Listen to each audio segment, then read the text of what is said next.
फरमाई, तूने सोती कौम जगाई, बाबा साहब अमर रहे।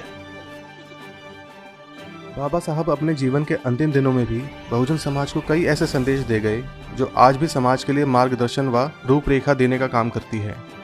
बाबा साहब अपने जीवन के अंतिम दिनों में एक खास बात कह गए। ये खास बात क्या है और बाबा साहब जाते जाते भी इस समाज से क्या कह गए, आइए हम जानते हैं। साहब ने कहा, पढ़ने लिखने के बाद पढ़े लिखे लोगों ने समाज की तरफ अपना मुंह मोड़ लिया। ऐसे लोगों का समाज के प्रति रवैया एक विश्वासघात की तरह है। यह बात 31 जुलाई 1956 की है। बाबा साहब हमेशा की तरह शाम के समय अपने 26 अलीपुर रोड में बैठे हुए थे और काफ़ी उदास थे।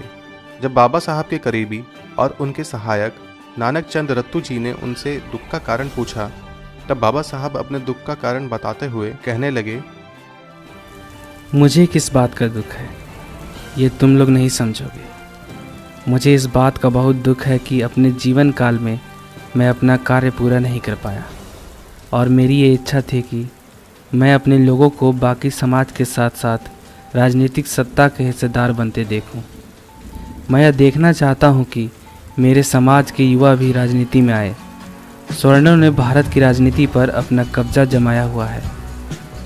मैं भी अपने लोगों को राजनीतिक सत्ता का हिस्सेदार बनते देखना चाहता हूं। मैं अभी इस पलंग पर बीमारी के कारण बैठा रहता हूं। मैंने जो कुछ सुविधाएं लोगों को दी है उसका फ़ायदा समाज के कुछ ही लोग ले पाए और पढ़ने लिखने के बाद उन्होंने समाज की तरफ अपना मुंह मोड़ लिया। ऐसे लोगों का समाज के प्रति रवैया विश्वासघातकी है। मैंने जैसा सोचा था उससे कई ज़्यादा वो लोग स्वार्थी निकले।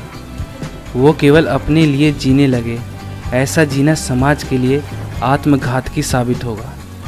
मैं हजारों लाखों लोगों तक मेरा काम पहुंचाना चाहता था जो आज भी भारत के अलग अलग राज्यों में देहातों गांवों में रहते हैं, जिनकी आज भी आर्थिक और सामाजिक स्थिति वैसी ही है जो हजारों सालों से रही है। पर अभी मेरी ज़िंदगी कुछ ज़्यादा नहीं बची।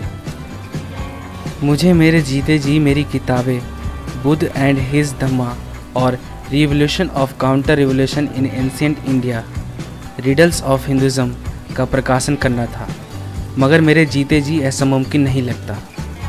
मुझे ऐसा लगता था कि मेरे ज़िंदा रहते मेरे समाज में से कोई आगे आकर मेरी इस मिशन को आगे ले जाएगा, मगर ऐसा कोई मुझे अभी दिखता नहीं। जिनके ऊपर मुझे भरोसा था, विश्वास था, वो लोग सत्ता के लिए आपस में लड़ रहे हैं। वो लोग ये नहीं समझ रहे हैं कि कितनी बड़ी जिम्मेदारी उनके ऊपर है। मुझे और कुछ साल इस देश और इस समाज के लिए काम करने की इच्छा थी, मगर अब ज़िंदगी ज़्यादा बची नहीं। मौजूदा हालत में देश के विकास पर अपना मत रखना बहुत ही मुश्किल हो रहा है, जहाँ पर लोग प्रधानमंत्री के विचारों के खिलाफ जाने को तैयार नहीं हैं, फिर वो देश और समाज हित के लिए कितना ही फ़ायदेमंद क्यों ना हो। और मैंने जो कुछ हासिल किया है वो खुद की बदौलत हासिल किया है। ऐसा करते वक्त मुझे ढेर सारे लोगों के विरोध का, ख़ास तौर पर समाचार पत्रों का खासा विरोध सहन करना पड़ा। और आज जो ये काफ़िला यहाँ तक आया है वो काफ़ी संघर्ष और मेहनत से मैं ला पाया हूँ। अगर ये कारवां उन्हें आगे ले जाना है तो उन्हें कई समस्याओं और कठिनाइयों का सामना करना पड़ेगा। अगर मेरे समाज को आत्मसम्मान से जीना है तो ये संघर्ष जारी रखना पड़ेगा। अगर उन लोगों से ये संघर्ष नहीं होगा तो उन लोगों से कह देना कि ये काफ़िले को यहीं छोड़ दें, इसे किसी भी हालत में पीछे नहीं जाने दें।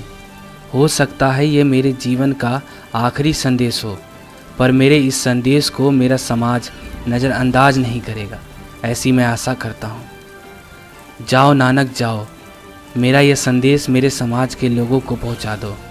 जाओ।